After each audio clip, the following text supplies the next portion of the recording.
ஆளுகை செய்ய நினைப்பவர்கள் முதலாவது அவர் ஏதோ ஒரு ஆளுகைக்குட்பட்ட நிலையில் வாழ வேண்டும்.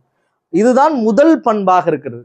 தன்னை ஒரு ஆளுகைக்குட்படுத்த நிலையில் வாழாமல், எனக்கு யாருமே ஆளுகை செய்யக்கூடாது, என்னை யாருமே நிர்பந்திக்க கூடாது, என்னை யாருமே எதுவுமே சொல்லக்கூடாது, எனக்கு நான் தான் ராஜா, நான் சொல்றதுதான் சட்டம், நான் என்ன நினைப்பேனோ அதை தான் செய்வேன், எனக்கு மேல யாருமே இல்லை என்று நினைப்பவர்கள் யாரையும் ஆளுகை செய்ய நினைக்க கூடாது. இரண்டாவது, ஆளுகை செய்ய நினைப்பவர்கள் தன்னை ஆளக்கூடியவர்களாக இருக்க வேண்டும், தன்னை ஆண்டு கொள்ளக்கூடியவர்களாக இருக்கணும். நான் நினைச்சது தான் பேசுவேன், என்னால் கண்ட்ரோல் பண்ண முடியாது, என் மனசுல பட்டதை பேசுவேன் என்பது மிக மிக தவறான ஒன்று.